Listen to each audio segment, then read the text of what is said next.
Then back to the title. In an age where a range of different narratives and voices sometimes seem to be competing, finding common ground may be an extremely challenging exercise, but nevertheless an even more important one. In the world of freedom of religion and belief, we now have an increasing number of actors engaged working for freedom of religion and belief, from governments to parliamentarians, civil society actors, faith-based communities, human rights activists, etc. How do we pull together to the best of our capacity to ensure that we jointly work together for a world in which freedom of religion and belief is protected and respected? How do we find those common platforms when, even though we're all engaged in the same issue, we might sometimes have relatively different worldviews and even quite different agendas? I think that the panelists that we've invited here today are all engaged in these issues and work towards this goal in very different ways. So without further ado, I think I'd move on to the first round of questions, but we invite the panelists to share some of their own personal experience as FoRB advocates today.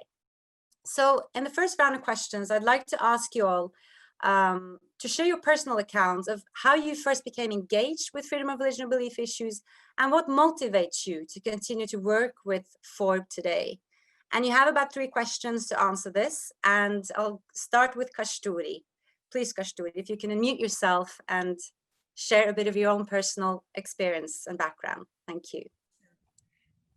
Thanks a lot, Liv, to my fellow esteemed panelists, Ikan, Ed, and Greg, to the team, the support team of IPPFoRB. It's good to see all of y'all again and to share this stage with my very learned colleagues to speak on a matter that is very timely, very important, but often overlooked, particularly at a time in a pandemic like this.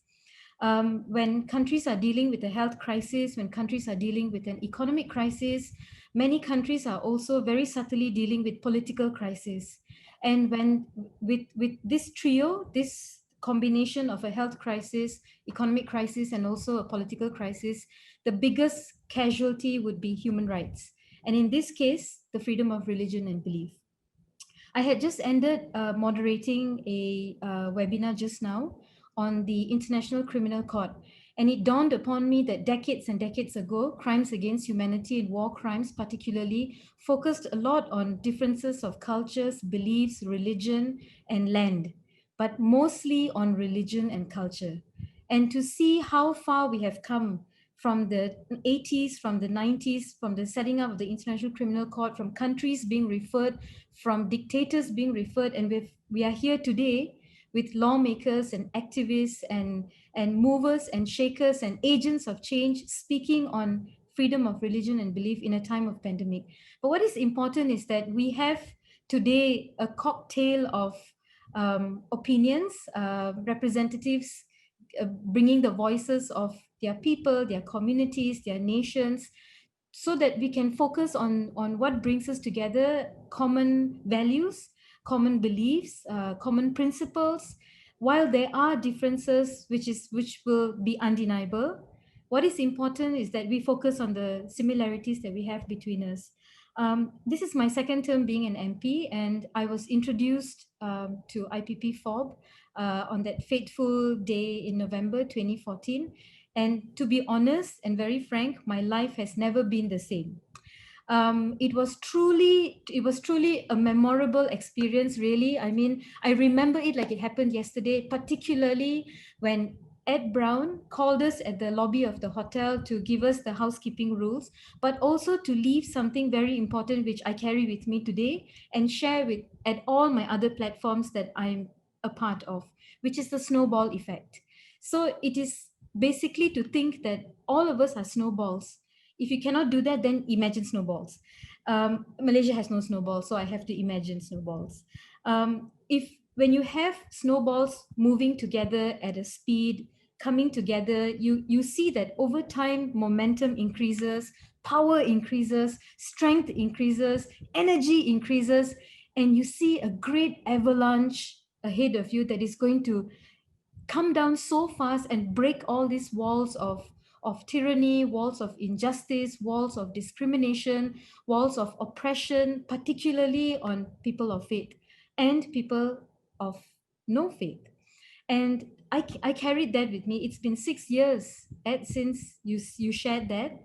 And I remind myself that I'm a snowball. And I know that when we meet together with other advocates, when I speak to my fellow colleagues, when I speak to lawmakers from both sides of the divide, when I speak to civil society, when I speak in schools, in community events, it is a matter that is close to the heart of people.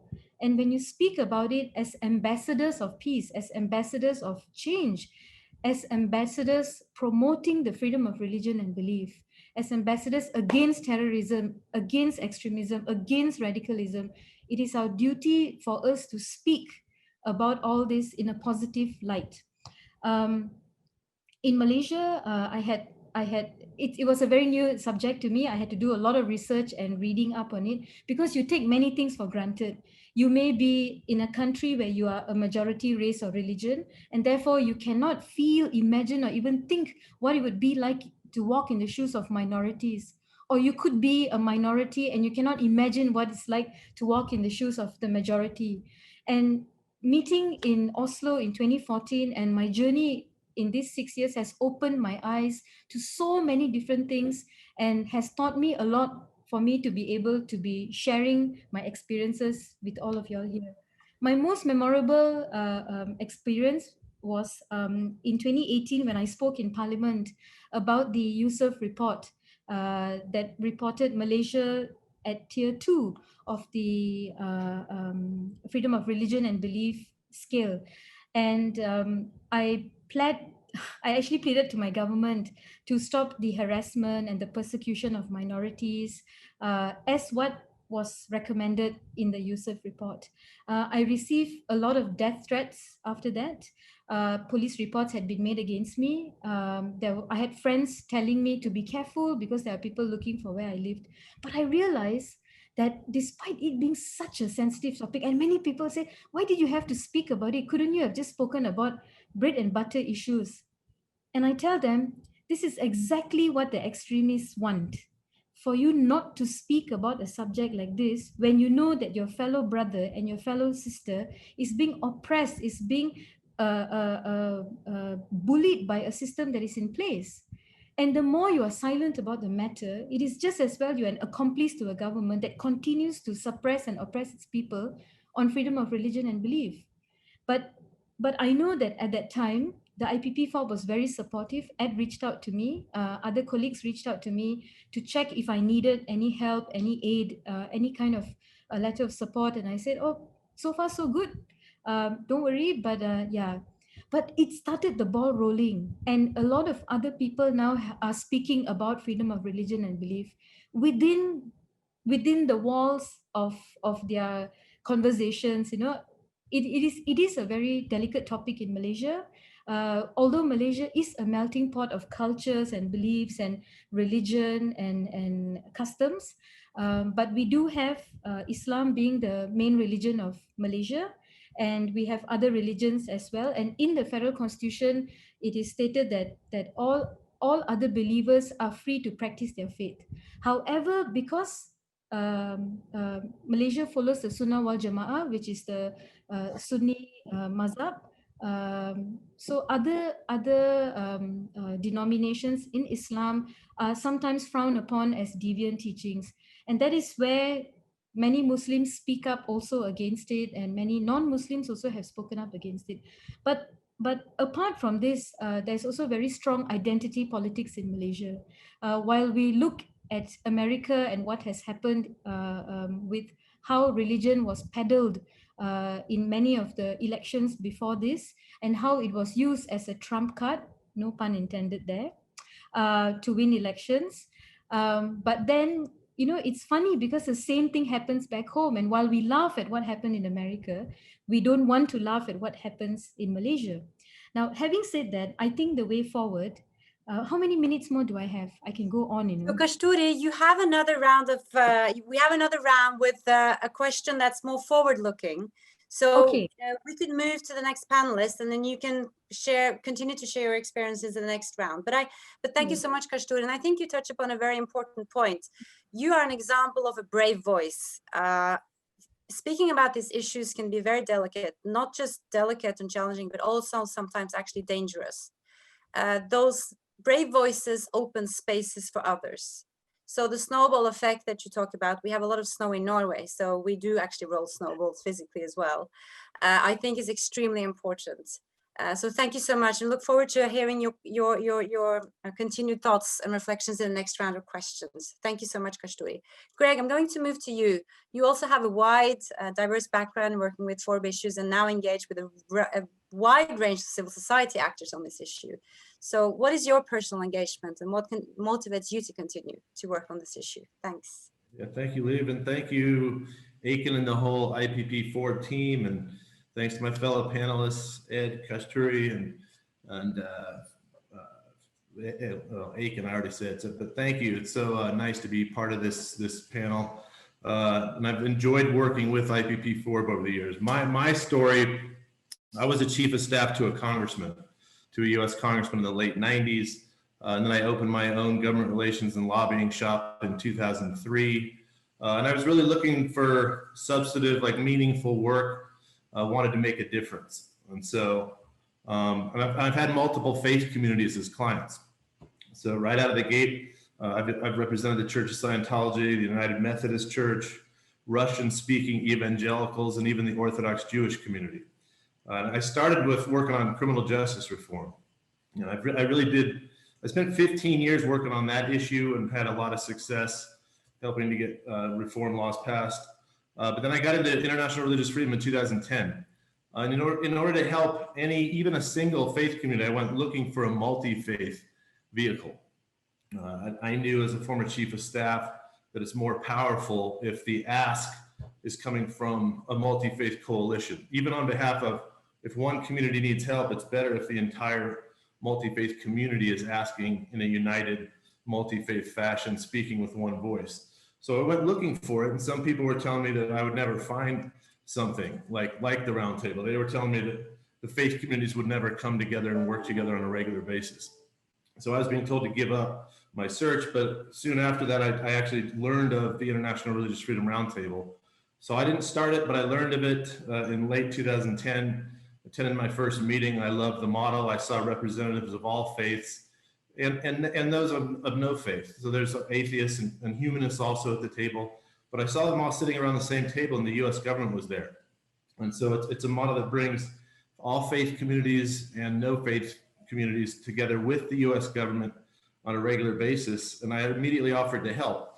And so I started to help, and the more I helped, the more of the work of the Roundtable they handed to me. And within a couple of years, I became co-chairman and then managing co-chair of the Roundtable. So I've been working on the Roundtable since 2010. So we've been going for 10 years now. And what motivates me to keep going is, you know, over these 10 years, I've heard so many stories of persecution, like compelling, heartbreaking stories of persecution and discrimination. And I've talked to so many people, so many survivors of persecution. You know, and I've attended the ministerials to advance religious freedom at the State Department. And again, just talked to so many people, and it's heartbreaking.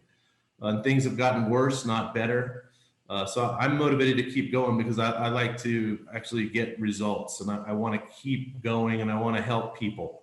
Because each one of these stories is impacting real people.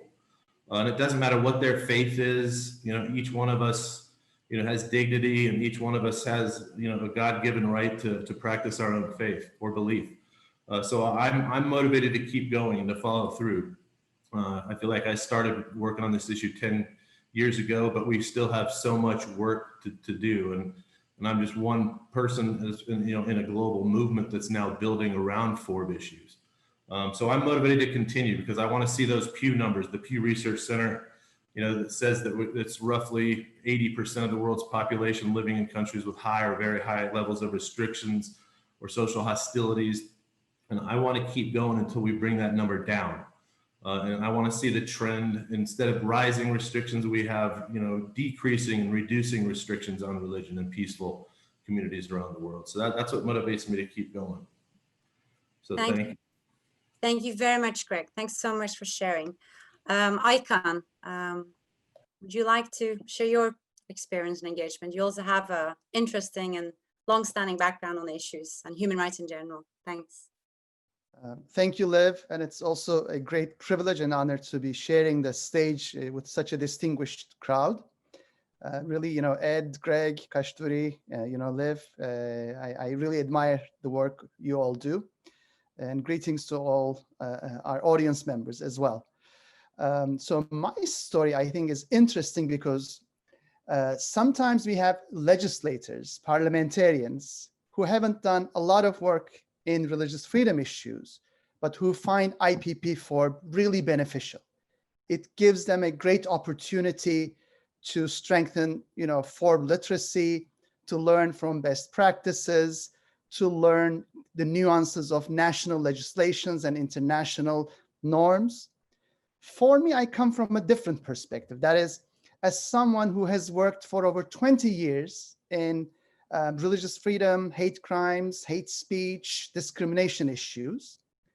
And I think my experience is a testimony to IPPFoRB's efficacy, because even for me, who has spent his entire academic and advocacy career on these issues, once in Parliament and once working with IPPFoRB, it offered me really a great set of resources, connections, and inspiration.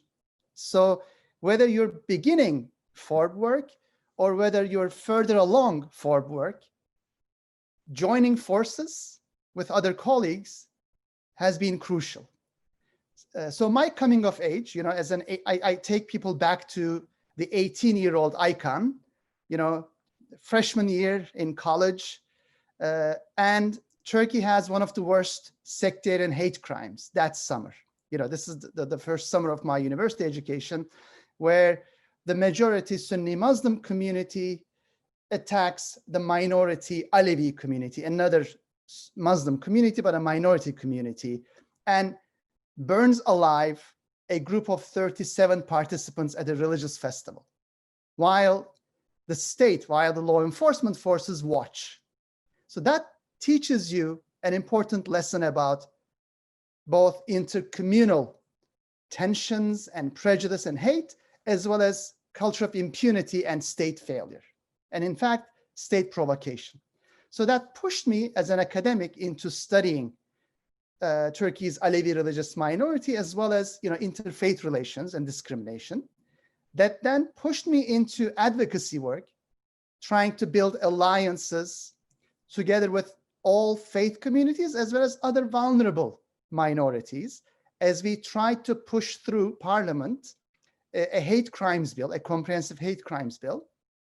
And sometimes, as they say, when you fail through academia and advocacy, you should do it yourself.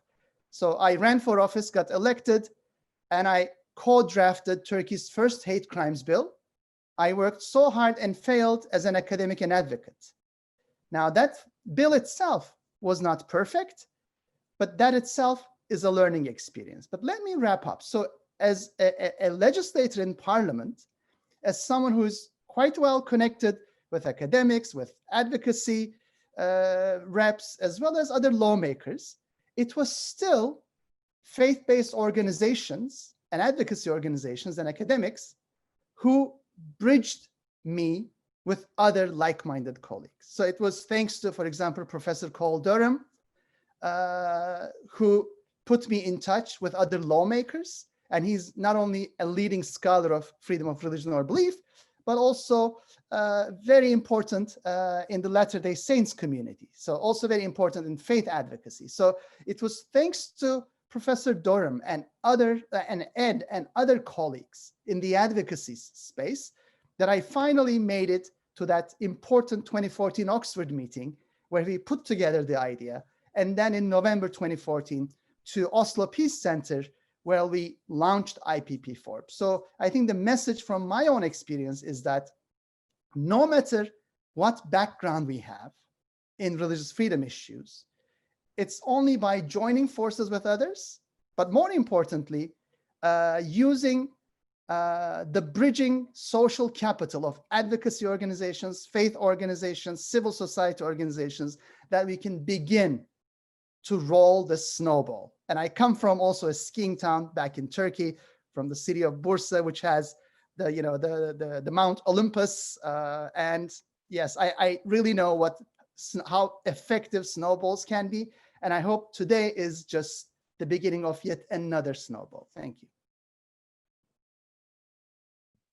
Thank you very much, Aykan, for sharing that. Thank you so much. I know that you have a very diverse background and bring to IPPFoRB new and interesting perspectives in our discussions. So thank you so much. And then we move to Ed, old IPPFoRB friend and great human rights advocate and FoRB advocate. Please, Ed, I give you the floor. Thank you, Dave. Old. Thank you. That's a good start to begin with. Let me start very briefly by saying I am passionate about human beings. And I think that human beings, the starting point for everything we do is human dignity. So when you ask me why I'm involved in this, it's because human beings matter, regardless of who they are. I grew up traveling around. My father was in the military, lower middle class family, and I got to see and experience people from all different classes, from all different religions, all different ethnic backgrounds, languages, and it was easy to be drawn into an us and them mentality. And I realized that can't be the solution to our problems in the world. It has to be an us and us mentality.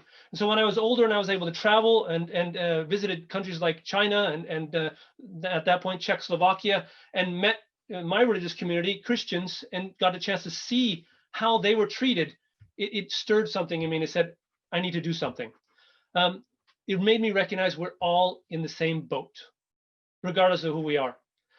Since that time, I've traveled and I've met with Yazidi women who have been sex slaves under the Islamic State. I met with Sikhs in Delhi who've told about their brothers, their sisters, their husbands, their wives, who've had tires put over their heads in the pogroms of Sikhs and paraffin poured on them and lit on fire. I've met with Muslims in India also who describe similar thing, lynchings, being beaten and killed to death. I've met with Hindus from Pakistan whose daughters are being sold, kidnapped, and forcibly converted, forcibly married to men they didn't want.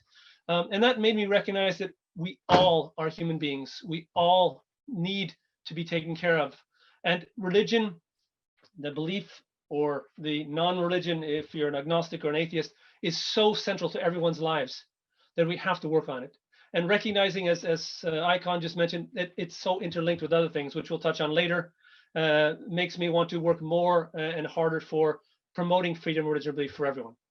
Thanks. Thank you very much, Ed. We're going to move on to a second round of interaction before we open for questions. But I'd just like to say to everyone that if you have questions that pop up in your mind while you're listening to the panelists, you can just put them in the Q&A function now, and we will collect them when we move to that part. So don't feel shy about asking your questions in written in the Q&A chats. I want to thank you all for sharing those personal testimonial stories. We did discuss before this seminar, how would we angle it? And I think that we need some positive stories and some inspiring voices in this world, which sometimes when you encounter the worst cases of persecution, for instance, when you meet those victims, when you meet those people who've really suffered, that you wonder what kind of world are we living in and how can this happen? What can we do to change it? And so I think when we feel also that there might be, a challenging level of polarization in part of the world, it is really important to not lose hope and find those common platforms. I'd like to move on, looking a bit forward. Before that, I'd just like to say also that I forgot to introduce my two wonderful colleagues, Palak Rao and Mariana Hajdanka. They're actually sitting in Oslo and assisting with the technicalities today, but they, together with me, they form the IPPFoRB Secretariat. So if you ever want to reach out to us, here we are. Before we move, now we move to the second round of questions. And I think I said a few lines about the title in the beginning of the seminar. And I want to kind of just revisit that. So finding common ground through FoRB advocacy in an age of polarization. And what does that mean? And I think I'd like to go back to you, Kasturi. Could you share with us your reflections on the possibilities and also some of the obstacles in finding common ground on human rights and FoRB issues from the perspective of Southeast Asia? You're an MP in Malaysia, but you're also heavily engaged in regional work through the ASEAN Parliamentarians for Human Rights. So it'd be great to hear some of your perspectives, because you are an optimist despite the challenges that you face every day, and you contribute a lot of positive energy to our work. Thank you, Liv. I believe at the end of the day, the onus is on governments and how governments look at human rights issues and how governments look at issues touching on freedom of religion and belief. And a lot of the countries in the region of Southeast Asia come from very, I believe, conservative political ideologies. And over the decades, we have seen many countries try to break themselves away from that sort of identity. But countries that have not had a fluid transition of power in every election, for example, in Malaysia, where we have had the same government for 60 years, where you see the dictatorship happening in Cambodia, where you see the regime, military / government regime in Myanmar, etc. It's quite worrying, because how much can a lawmaker, a backbencher do when all the move and the conversation on on respecting freedom of religion and belief, on even accepting that idea, on accepting the idea of human rights, on the Universal Declaration of Human Rights, apart from Article 18, on the rights of women, on the rights of minority, on the rights of children, on the rights of the aborigine. It is governments need to wake up, sit up and listen and act accordingly. I can speak for the Malaysian context. It was this identity politics and race-based political parties that had maintained and had I wouldn't say given power, but then it was a structure, it was a landscape that awarded them that power. At the end of the day, it was that identity, race-based political parties and politics that led them to victory for 13 general elections over a span of 60 years. And when Pakatan Harapan became government, it was very difficult to change the mindset because of how deeply rooted this identity politics were. The very people who looked at you and voted for you based on your skin color, on your gender, or even your ethnic or religious identity were the same people who also pressured you to break from it and asked you why there was not enough of an aggressive move to tackle that. So I think it will take a very long time, particularly when you look at how governments address this sort of race and religion issues. Many times in Malaysia, the Malaysian context, I know I have a minute left, I'll just wrap up. Over the past few months, we have been asking a lot of questions regarding Race Relations Act and how do we consolidate the freedom of religion and belief? How do we identify and decrease the number of hate speech against people of different ethnicities, backgrounds, and religion? And all we've been hearing from the government is that we have enough laws in place to punish people who do that. And they cite you all these laws from the Penal Code, from the Sedition Act, etc. But I see that it is punitive. What we need to look forward, not even in Malaysia, but in the region and the world, is rehabilitative. Education and awareness and learning about other people, their cultures and beliefs and religion. I think that is the way forward. And I hope that Malaysians who are watching this, particularly from the government, will take note of this. Thank you very much, Kasturi. Thank you so much.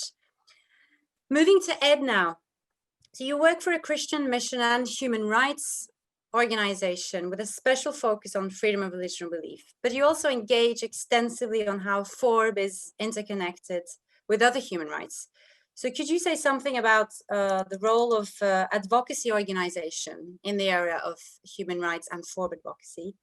and which opportunities that perhaps lie in FoRB advocacy intersecting with advocacy for other human rights. Thanks, Ed. Thanks, Liv. And let me just take up very briefly a word that you mentioned in between the two questions, hope.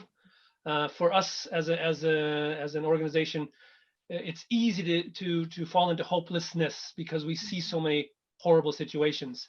But if there's one thing that I could push and pressure and others to keep a hold of, is that word hope. One of the things that we've seen in the last few years is that freedom of religion or belief has become more popular, and with that, it's become more controversial. And as I see it, my analysis, there are two ditches on either side of the road that we want to stay on. The one ditch is the one that says freedom of religion or belief is more important than other human rights. It can trump other rights. And then we can use it to then to discriminate against other people, women or other minority groups. And the other ditch then is the one that says the older ditch that we had before, which says freedom of religion or belief is less important. It's not really as important as freedom of speech, for instance. But we found that that's not true. The pathway in the middle is to say it's just as important. It's not less, it's not more, and it interacts. It's interconnected.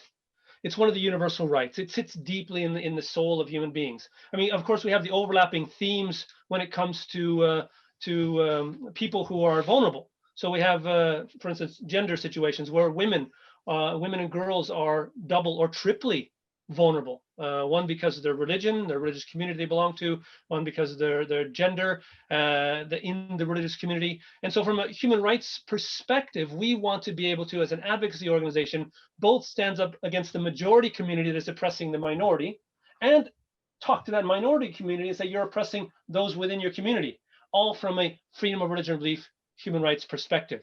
And that's from keeping us straight on the straight and narrow allows us to do that. And of course, we have overlaps with freedom of expression, freedom of association, freedom of assembly. We have challenges in the field of education, the right to education, that rise up the slave-like situations where minorities are often put in a difficult situation. And in the time I have, I don't have time to go into detail, but that's just an outline, and maybe some questions can come up later. So thanks. Thank you very much, Ed. And I think that this is a whole separate seminar on its own, but I think that these are issues that we really need to bring to the table, and that it's really, really interesting to address it. And I think that your organization has made a kind of a journey in a way towards advocating for FoRB intersection with other human rights. So thank you so much.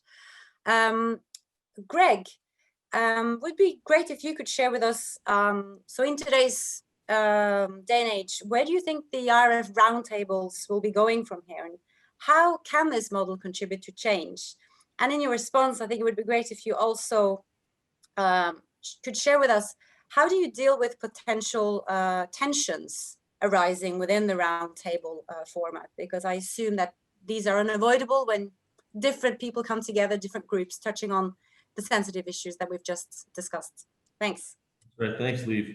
Yeah, so first of all, the roundtable, where we're going from here is, we're going to continue bringing people together, and finding common ground through FoRB advocacy in Washington. But as some of you know already, we've started to build a global network of similar roundtables. Like we're helping certain folks in other countries start FoRB roundtables or FoRB forums. And then we're also then partnering with groups that are already working on FoRB issues. So they don't have to start a new roundtable exactly, but we're building a global network of FoRB roundtables and partners. And we're up to about 30 roundtables and partners in this global network. So we're going to keep doing that. In fact, I'm joining you from Guatemala today. That's the next country that they want to set up a FoRB roundtable down here. So we were meeting with faith leaders in Guatemala this week in connection with their national prayer breakfast. So we're going to help them bring a roundtable online. And the next step, besides building out this global network, is to actually get into coordination of actions. We think it's very important, and we think that that's the missing ingredient. And if we can start coordinating actions globally, we think we can start to achieve that long-term impact we've all been working to achieve. And I'm not just talking about coordinating actions within a global network of roundtables and partners, but also coordinating actions with a global network of governments, like through the International Religious Freedom or Belief Alliance and the International Contact Group, but also coordinating actions with IPPFoRB. So we're looking at getting into more coordination next year. As to how this model contributes to finding common ground, that is what we do. We bring representatives of all faiths and no faiths together. So all faiths and atheists and humanists, bringing everyone together around the same table on a regular basis.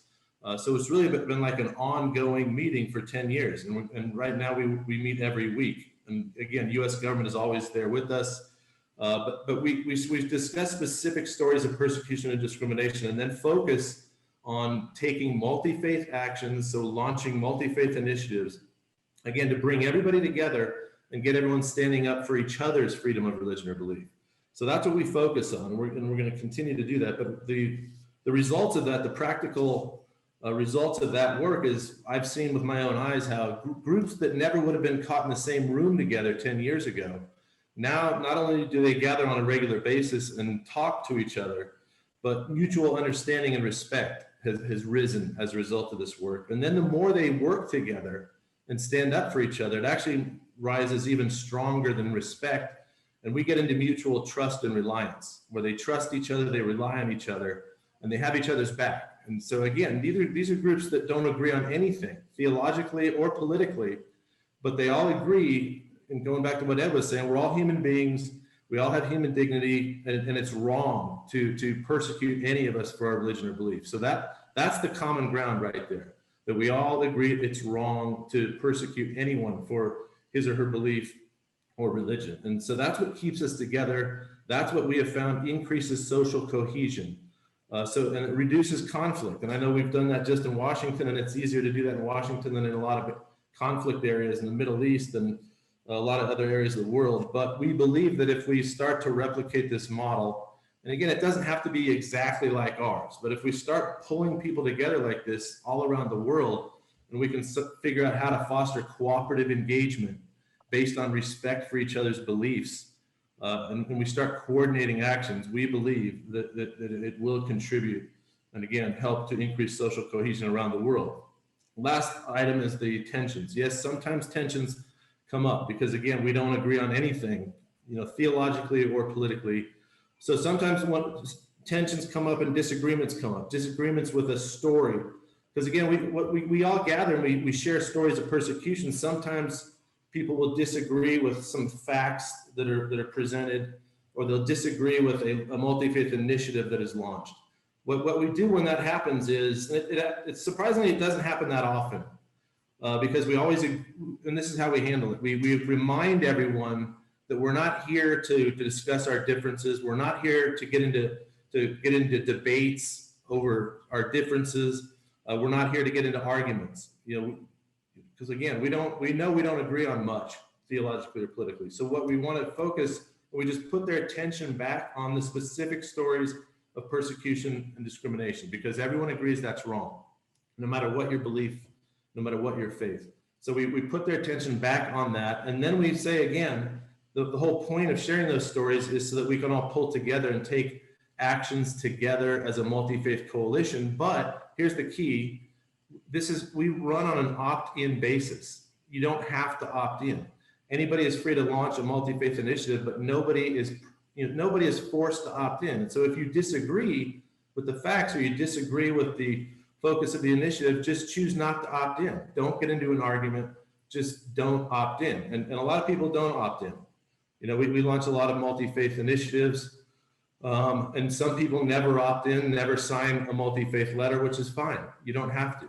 Some people sign almost every multi-faith letter, and they participate in every multi-faith initiative. So, and that's okay. It's an opt-in model. And usually when we remind everyone of that, and we ask them not to get into their disagreements and not to argue with each other, they usually stop. And so that's how we handle the tension. So thank you very much. And I look forward to keeping on this path with everybody. Thank you very much, Greg. Thank you so much. And there are already a couple of questions that have come up about the roundtable and the continuation of that, so we can go back to that in the Q&A session. But I'd like to finally give the word to Icon. How do you see the road ahead for all of us engaged in FoRB advocacy, ICAN, and FoRB as a human right, based on your varied experience and background? So let me build my answer on Ed's great comments about the relationship between human rights in general and freedom of religion or belief in particular. Because both as a former parliamentarian and also as an analyst, I see this growing tension that whether human rights and FoRB reinforce one another or undermine one another. And I think there's one simple test to it. If you look around the world, I don't know a single country or polity where you have strong human rights protections, but no freedom of religion or belief, or vice versa. It almost always comes together, right? Some of the most totalitarian countries happen to be ones where there is almost no freedom of religion or belief, and countries that grant the highest degree of freedom of religion or belief also happens to be very strong on all other human rights, including, gender rights, and including even, ecological rights, including, property rights, including, the rule of law and due process. So that's an important reminder that these freedoms, these rights reinforce one another. And second, I think religious minorities and faith communities, and including non-faith communities, atheists and agnostics, they're always the canary in the coal mine, meaning you can always tell how a polity, how a country is doing by taking a look at their vulnerable faith communities. If they're treated badly, you can be sure that that country is descending into authoritarianism. So in my own line of work, I've always tried to strengthen these intersectionalities, the mutually strengthening parts of, let's say, gender rights work or ethnic minority rights work together with freedom of religion or belief work. Because there's one crucial insight I bring from my own, Turkish background, and that is in Turkey, separation of mosque and state, or secularism, has been traditionally understood by the majority Sunni community as freedom for majority religion, and by many others as simply freedom from religion or freedom from majority religion. So there are very few individuals who understand freedom of religion or belief as freedom both for and from religion, and freedom for both majority and minority religions, and freedom for also atheists and agnostics. So once we develop a more comprehensive understanding of FoRB issues, I think this will help build bridges. For example, in my line of work, I have not only been a very outspoken advocate for Turkey's second largest religious community, the Alevi minority, but also for the right of the Sunni majority, women to wear the headscarf, to work, to university, to their civil service offices. Or I have also been an outspoken advocate of Turkey's Atheists Association. I've had parliamentary initiatives to support their right to exist and to prevent hate crimes and hate speech targeting them. So once you do this kind of bridging work, I think that helps foster a better understanding, meaning when a Turkish atheist sees a devout Sunni Muslim come to his or her defense and aid, they really have a new understanding of the joint work they can do to promote freedom of religion or belief, as well as human rights in general. So let me just conclude by saying that we have so much to learn from one another, and we have so much inspiration to provide one another. And ultimately, our individual or our communal efforts can only succeed if we join forces with like-minded colleagues who might come from a very different background, but who might still be invested in the same values, in the same core values, in the same norms that revolve all around what Ed rightfully pointed to, is human dignity. Because ultimately, I think the work we do is about the dignity of every single individual. It has really been an honor, a pleasure to be involved with IPPFoRB.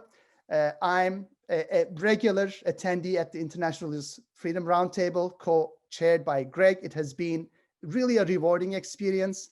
And Ed, of course, I have to underline my special connection to Stephanos Alliance International, which has graciously, granted me and a Turkish Christian colleague the Stephanos Prize together. So it was really, I think, for me, a life-changing moment as a secular Sunni Muslim to share with a dear Turkish Christian colleague the Stephanos Prize for Religious Freedom, because that in itself, I think, sends a strong message.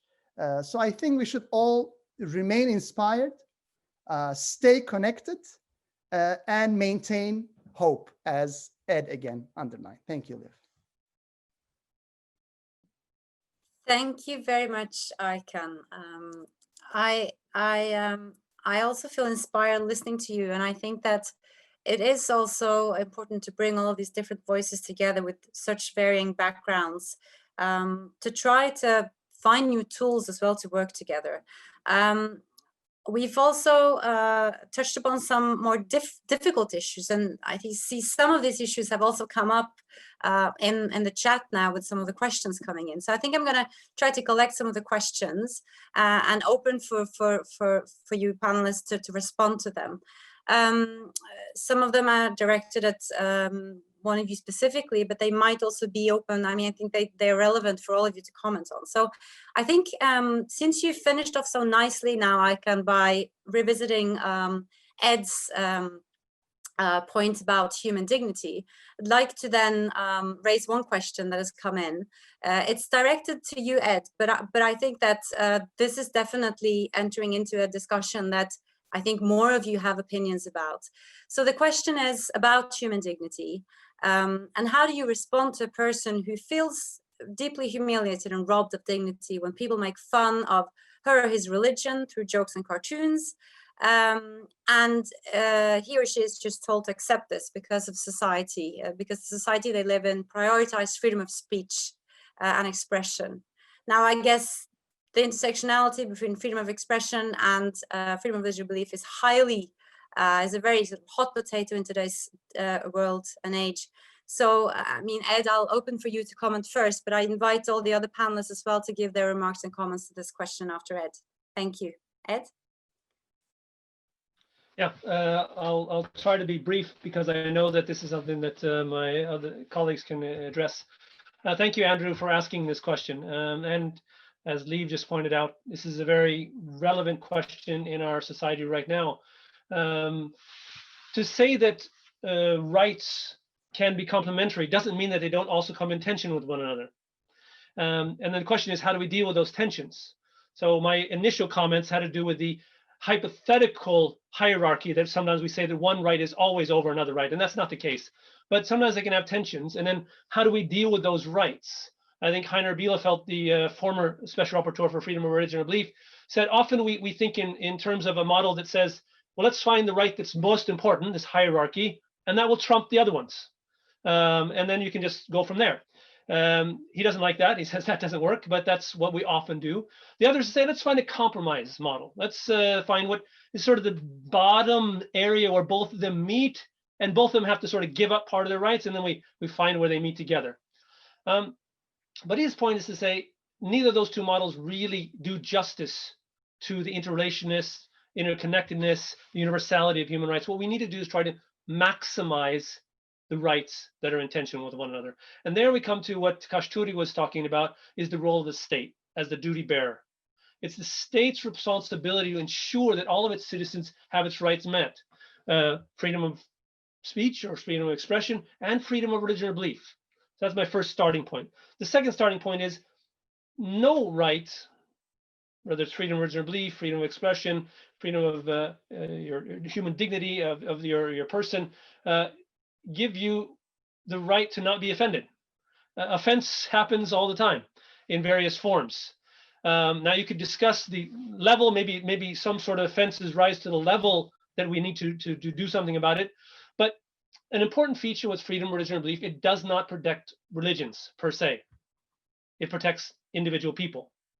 And while a person might feel offended on behalf of their religion, to claim that their human dignity has been somehow diminished simply because their religion has been ridiculed, however horrendous it is, and however much many of us would say this is not something that we would want to be partake in or we think should happen, but it should be allowed to happen because we have rights to express ourselves, both in a non-religious and in a religious sense. So then the state's duty is to protect all those involved. And it can do that in a number of ways. It can use force, but it can also try to engage in dialogue between religious communities and non-religious communities. So there's less of a desire to actually offend one another. Because the trouble is, if you allow for the offenders to dictate, you have two different situations, and they have to do with the majority-minority dynamic in any given situation. Either you have the local majority-minority dynamic, where the majority community can feel offense at anything that the minority does. Just by being the minority, expressing their desire to practice their faith, to worship the way they want to, can be looked at as an offense. And the majority will then say, we are obligated to, and we have the right to attack or do something against that community. The other then would be, let's say a minority community is being offended, but it's a majority or has a larger group internationally, and they would then join in to attack others, as we see happening now. So my major points are, number one, freedom of religion or belief does not give the right to feel that offense in and of itself is a breach of human dignity. Freedom of religion or belief should be looked at in terms of maximizing the way in which we try the state should try to protect and respect and fulfill the various rights. And then my last point would be into trying to determine whether a right actually goes, or whether freedom of speech goes over the limit and becomes hate speech, and should something be done with it. Because both freedom of religion or belief in its practice and freedom of expression and all other rights can be legitimately limited if they fulfill certain criteria, among them if they do something that's against the law and it's necessary to protect a number of other types of human rights. And so that if we look at the Rabat plan of action, that it requires a 6-stage criteria for determining if something is gone over the level. If anyone's interested in that, I can share that with you. But if you just Google Rabat plan of action, you can find the 6 criteria that are needed.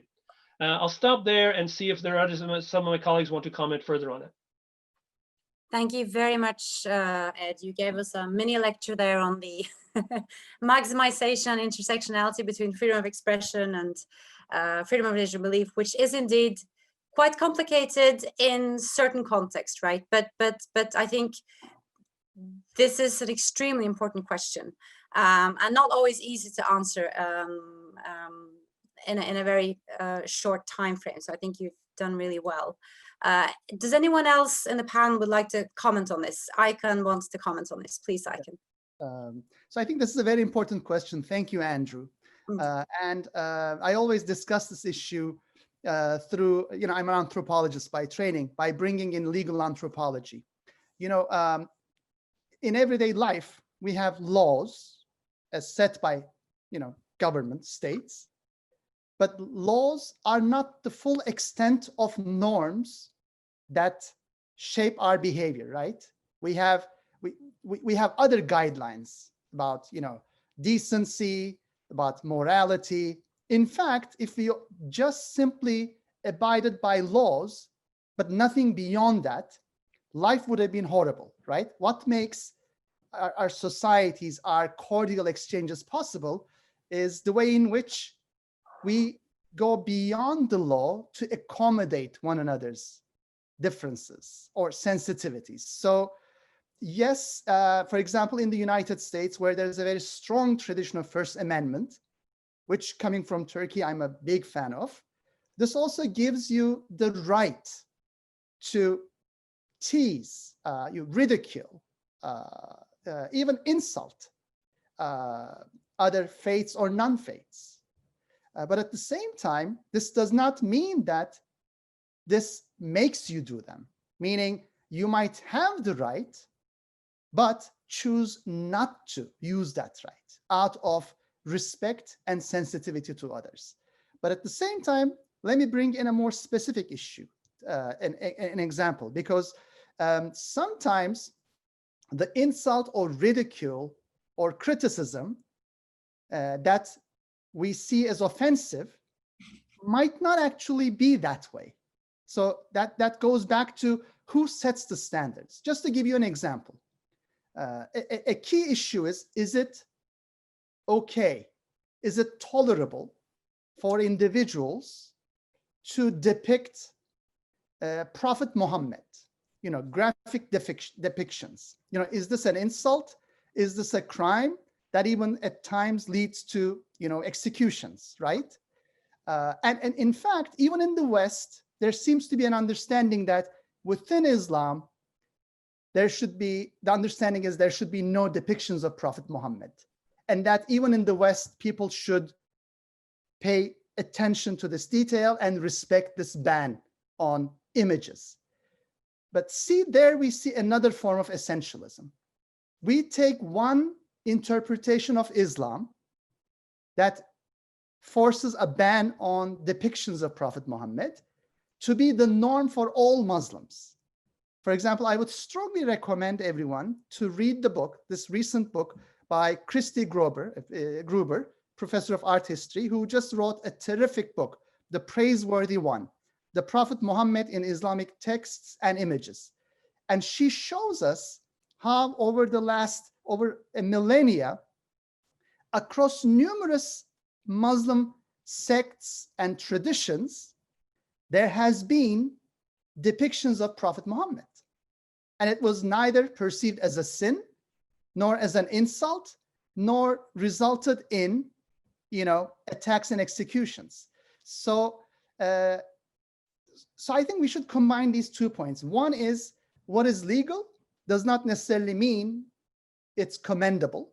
So we should have other restraints as well to make sure we don't offend our, colleagues across faiths.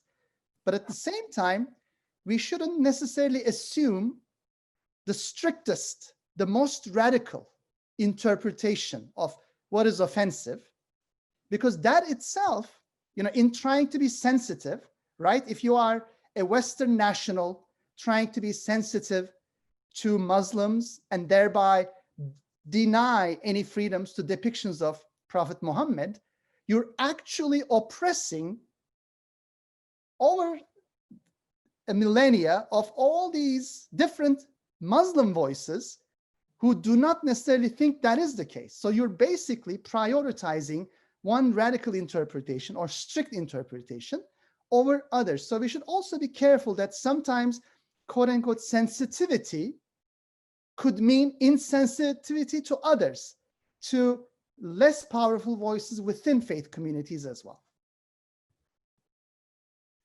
Thank you very much, Aykan. I think you touch upon a very important point, because I think we sometimes all have the tendency of categorizing big groups of people under just one label, right?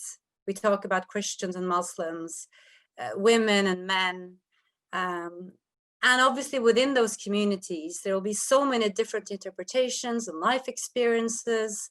So this is a challenge to all of us, I think, even within our own communities, our own faith communities, to accept that diversity.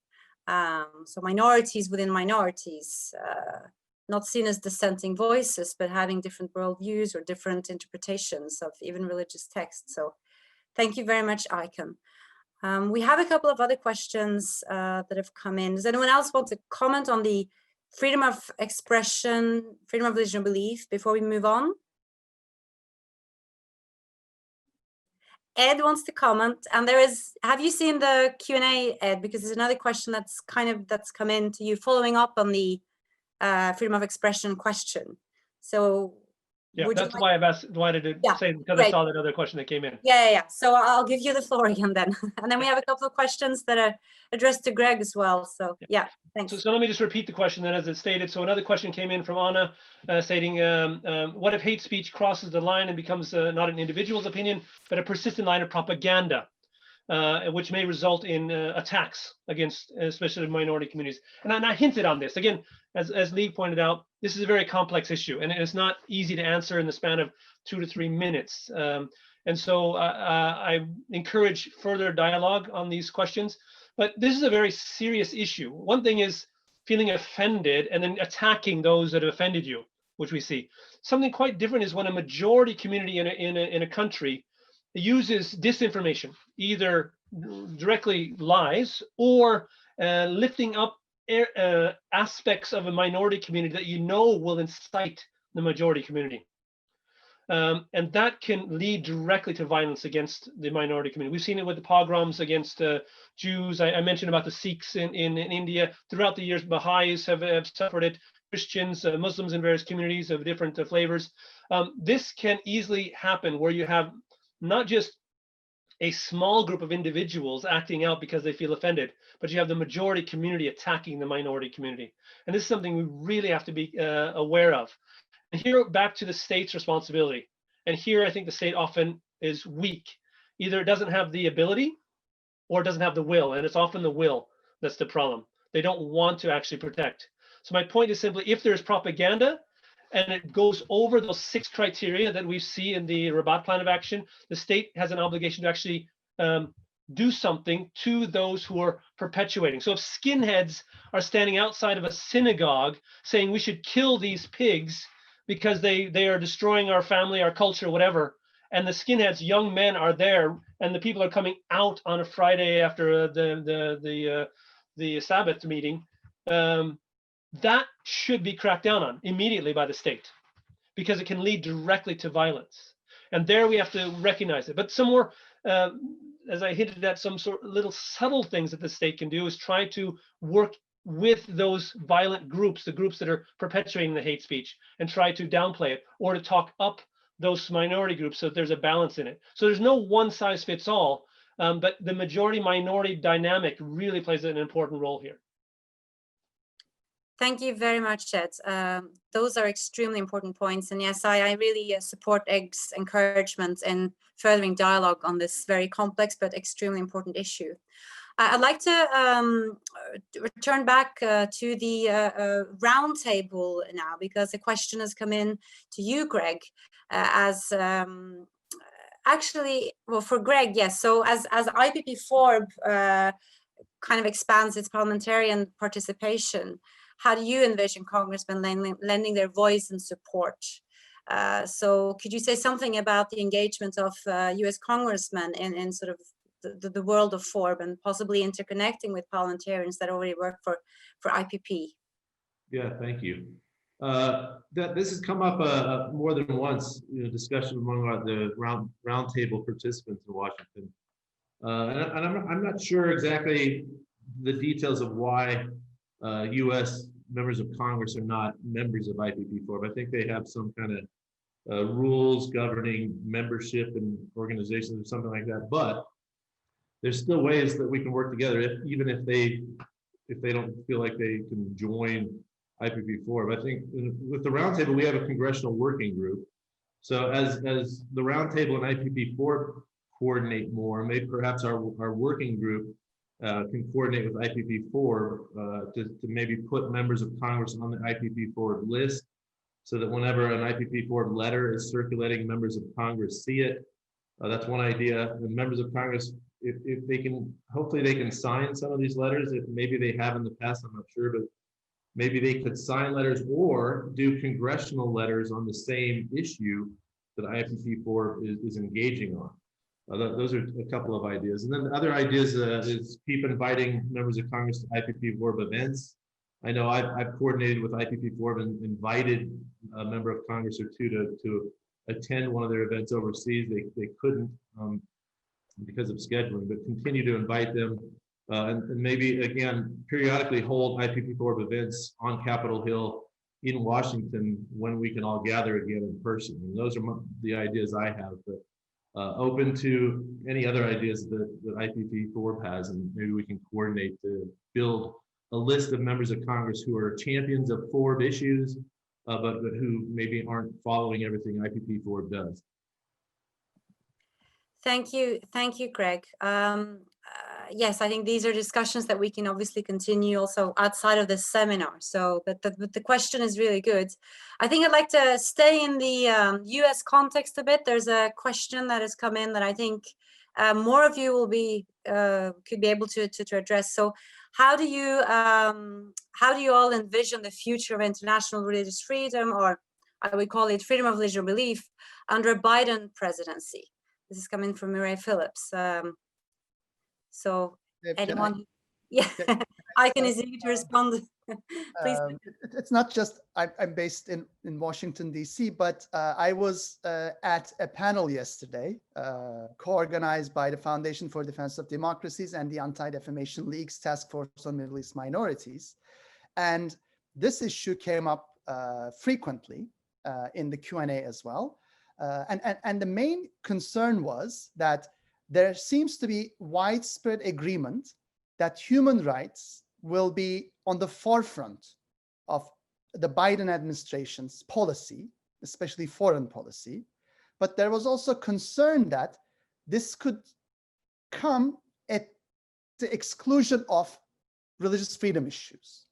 And that concern, I think, was a result of the partisan nature in some Americans' view of religious freedom, the interaction between religious freedom and human rights.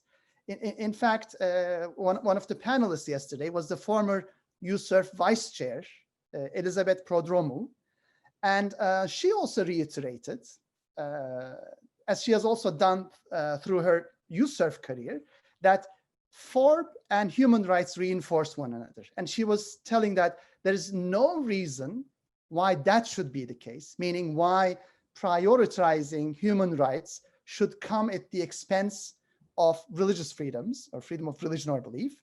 But again, as she also pointed out, the key to overcoming that obstacle was, as Ed said, to stay the course, meaning, there are two ditches on the sides of the roads. Partisanship could force human rights and FoRB advocacy to either of these pitfalls. And I think as long as we keep the bridging role that we play, I think that's really crucial, meaning as long as the International Religious Freedom Roundtable plays the bridging role, IPPFoRB plays the bridging role, advocacy organizations play the bridging role, I think this pitfall can be avoided. One thing I really admire with the International Religious Freedom Roundtable that Greg co-hosts is that we not only have a strong participation by faith communities, but we also have the American humanists. So we not only discuss each week persecuted, Christians and Muslims and Jews, but we also discuss persecuted atheists and agnostics. And once we maintain that bridging relationship, I think our concerns about what to expect under a Biden presidency will no longer be fulfilled, and we will see a robust human rights agenda coupled with a robust FoRB agenda.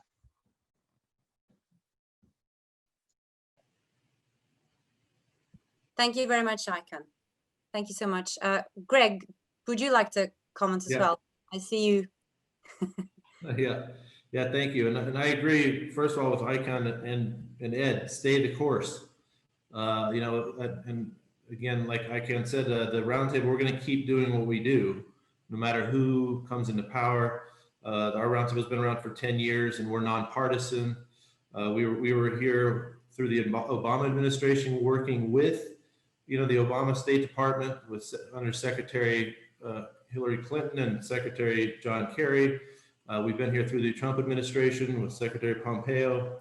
And we'll keep going no matter who is in office. So with the Biden administration, also stay the course, keep pulling everyone together, keep inviting the US government to the table. And the fact that this has become more of a global movement now, and we're getting more into coordination on a global basis, I think that will that will help. And I think that they would love to plug in and stay involved. And we also have, because we're nonpartisan, we've had participants from both sides of the aisle. We've given out our International Religious Freedom Champion Awards to Ambassador David Saperstein, who was the previous ambassador at large here in the U.S., and to Contrita Lanta Sweat. And the chair of USERF right now is Gail Manchin. So we have definitely a long list of participants of our roundtable who are on the Democratic side, and I'm sure that they will help introduce the roundtable concept to a new administration, and we're going to invite them to come along with us on this journey as we stay the course and work with all of us, including the roundtable, IPPFoRB, the Alliance of Governments, the International Contact Group, and everything else. So I'm hopeful no matter what happens, no matter what the outcome of this election controversy is. Thank you very much, Greg. Ed, please, you ask for the floor. I think something to keep in mind here is that when we're speaking about the U.S., it is a dominant player in the world, but it's not the only player. So one of the important things that I think the IPPFoRB has shown, and that we're looking now that hopefully the roundtable concept, if you want to call it roundtables or other things, but the concept of bringing together civil society actors within countries will show that there's a transnational nature of this. And that's, I think it was Icon that coined this phrase, or this idea that the bad guys are transnational. They're sharing ideas and people and moving across borders. The good guys should also be transnational, and that was, I think, part of the foundation of the IPPFoRB, but also this roundtables, getting civil society organized. And I think one of the challenges, and please excuse me, I live in Norway, I work in Norway, but I'm an American. But I think one of the challenges for the U.S. sometimes can be it likes to sit in the driver's seat of everything. And sometimes that stigmatization, I know I'm stepping in horse manure here, but that stigmatization that the US is behind it can sometimes be more detrimental. And if the US, both in its official State Department role, but also in terms of the congressmen and women, could take a back seat, but participate, I think that could help. So we get more actors from Latin America, more actors from Africa engaged, and they're actually leading the way. Because at the end of the day, whether you're on the right side of the spectrum, the left side of the spectrum, Democrat, Republican, conservative religious, liberal religious, this idea that people are being persecuted, they're being killed, they're being tortured because of their faith or non-faith is something we should all be able to get behind, regardless. And I think making that more important to the American people, so that the idea of freedom of religion or belief isn't just about domestic politics in the US, but it's about international politics for people who it's life and death. I think that could be helpful. Now I gave a lecture and I gave a sermon, so I'm sorry, but yeah. Thanks so much, Ed. I think connected to these discussions, I mean, yes, it's we're getting into potentially difficult issues as well, and the role of the US and how is that seen by different countries and different actors. But going back to the issue of FoRB advocacy, so one of the frequent remarks to those who advocate for religious freedoms abroad is how they respond to the challenges to freedom of religion and belief at home. We have this discussion within IPPFoRB as well. Is this something that is discussed both in the roundtables, but also in the wider circles you think of governments engaging in FoRB? Because sometimes it might be easier to address FoRB issues outside your own country borders than within, right? So, and this goes back to the question of legitimacy, obviously, as well. Can I? I'll just jump in with one answer on that. Yeah, you're right. I mean, it's like I'll just speak from my experience with our roundtable. We do have it in our overview and purpose statement that we do engage on FoRB issues at home and abroad. So the at home is in there, and we have again everything we do at a roundtable. It's a participant-led, participant-driven roundtable. So like, whoever wants to bring an initiative to the table and launch it, they're free to do that. So some participants in the past have launched a domestic issue before related to FoRB. We don't get as much agreement from other participants to opt in to the domestic issues, but and some people don't even want be on the list if a domestic issue goes out. So you're right. There's less common ground on the domestic issues, even in our roundtable in Washington. So the participants tend to stick to international, FoRB issues.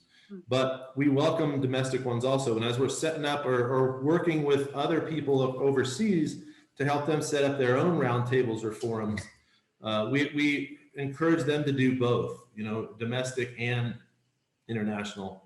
Ideally they would do both. And especially if they need help domestically, and the whole idea of a global network is that roundtables from outside of their country could help weigh in and maybe sign multi-faith initiatives on a domestic issue in their country, if that makes sense. But we really haven't gotten to the global coordination phase yet. I think that's coming in 2021. That's looking ahead.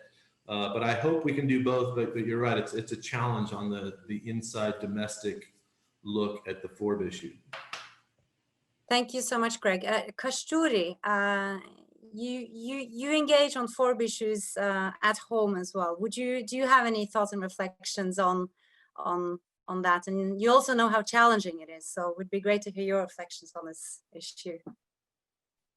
Thanks, Liv. I think in many cases when there are civil societies or religious bodies that try to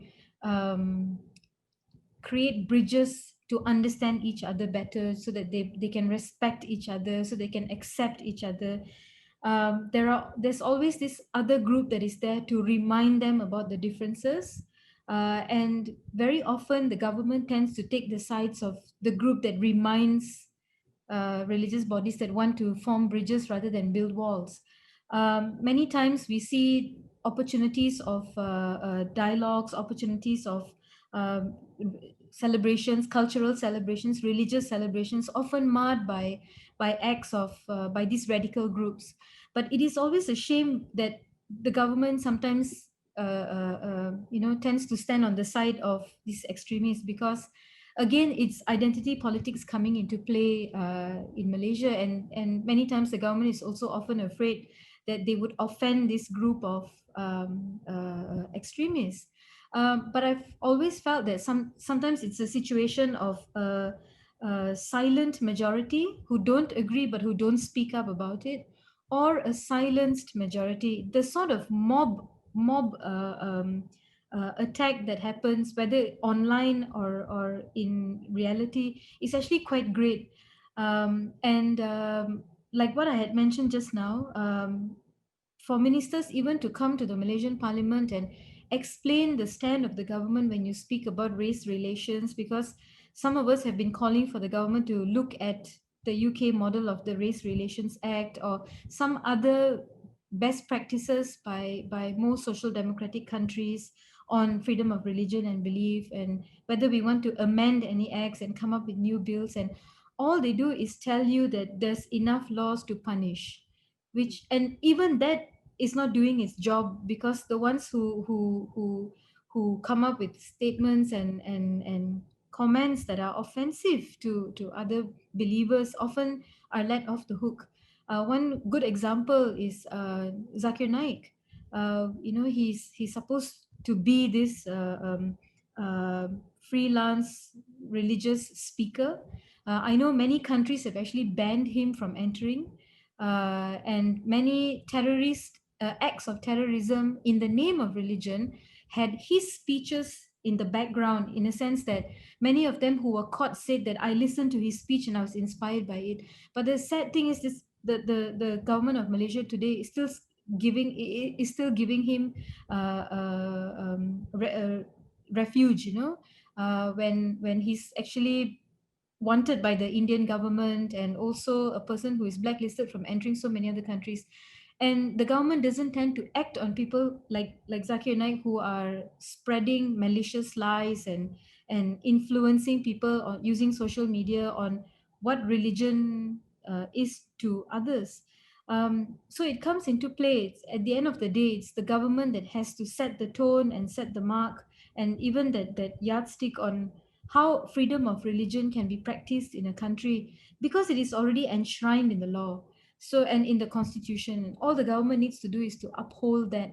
but there's a blurred line between the politics of power and the politics of religion. And in Malaysia, I think for 6 decades we have been a victim of it. But again, I remain optimistic. For some reason, the COVID pandemic has also brought Malaysians together, in a sense. So there was not much of harping on this sort of issues, on what differentiates us, but people were looking at commonalities between each other. And yeah, so but I know that is not something that will stay for long, because all you need is like what had happened in France to create that sort of antagonistic situation, and for people to all jump on the bandwagon and attack. But I mean, it's understandable. It is a time of very, heightened anxiety. Everyone is very worried and very stressed, and there's a COVID fatigue in the air as well. So my concern is, that human rights, and particularly in freedom of religion and belief, the rights of women, children, will be forgotten and would not be mainstream. And it is up to us to remind our governments to make sure that this subject is on the national agenda, that while we are dealing with the health crisis and economic crisis, we also need to ensure that human rights is not eroded or forgotten in this time. Thank you very much, Kasturi. We now have only 4 minutes left, so time goes by quickly. I'd like to open the floor. Would you like, I'll let the panelists give, you can say a few inspirational words before we end and finish off and log off on time so we keep on track. So I'll start with you, Greg. A few remarks and comments before we close.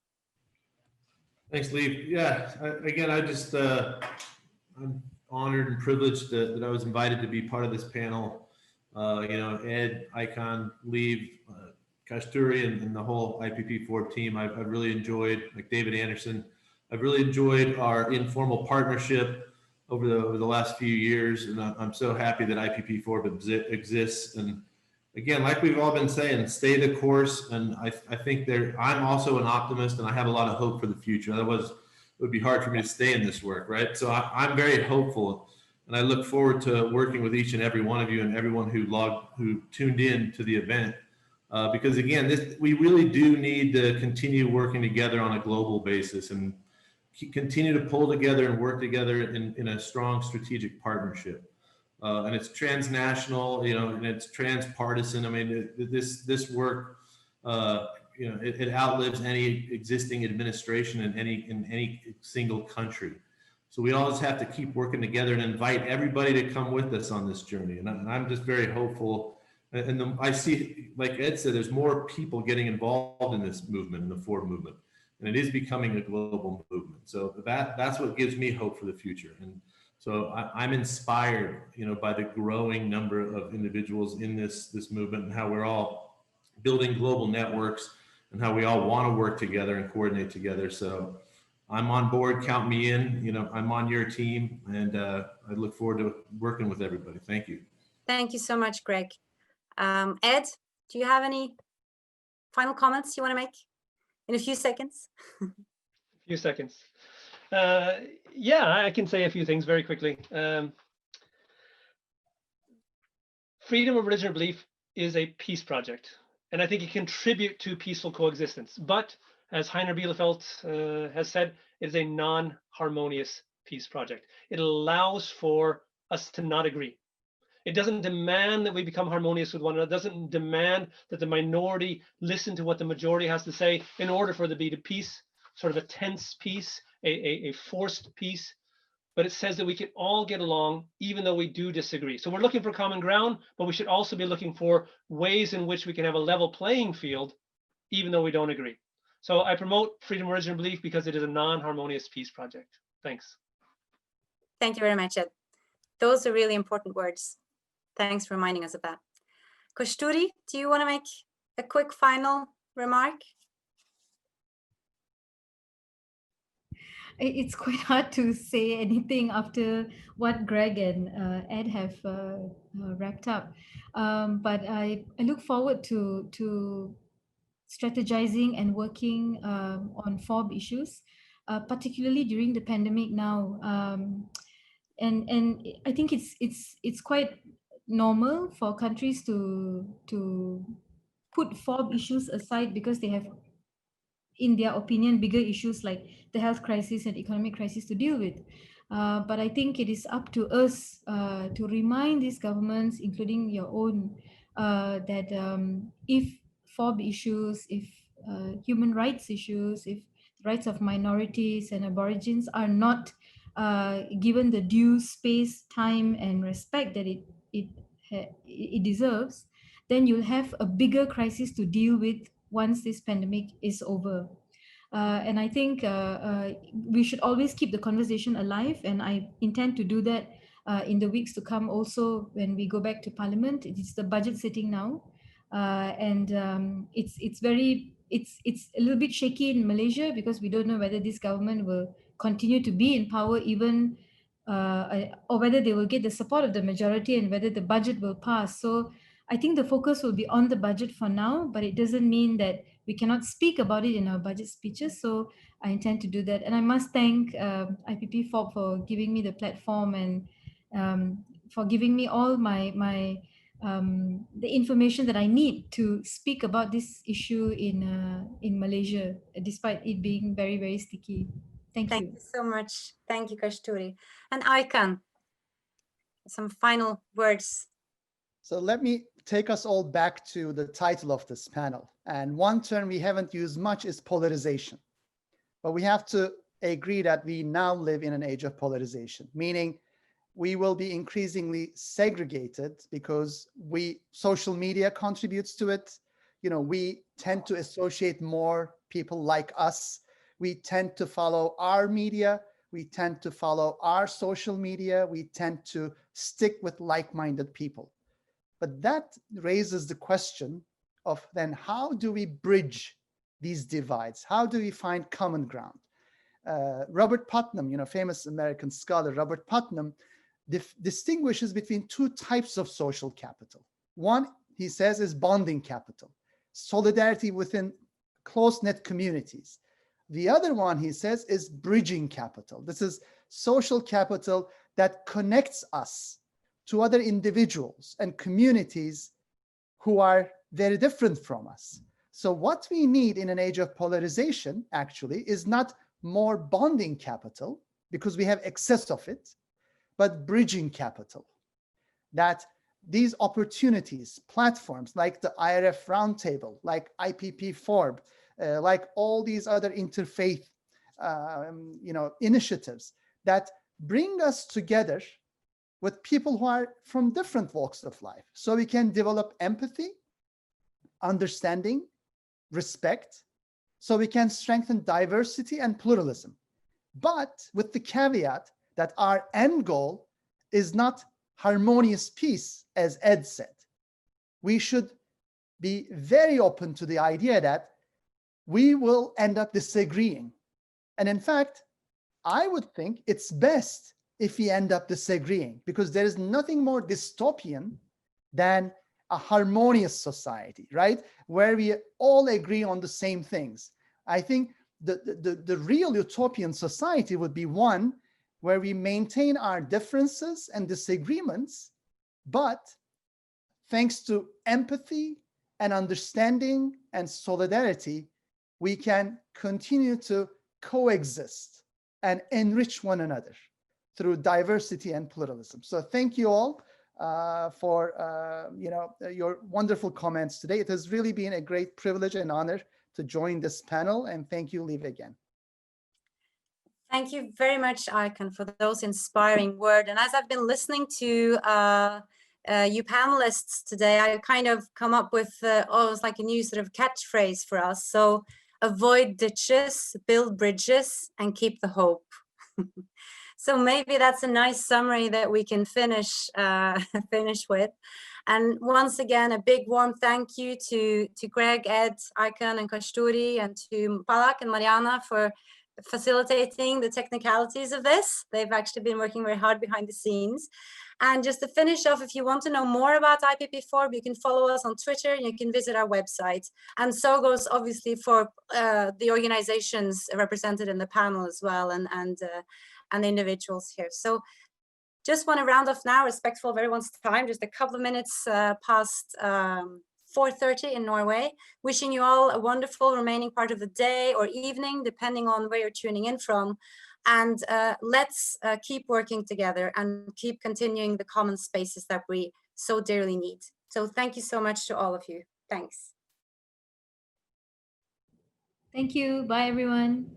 Thanks, everybody. Bye. Stay Bye. safe.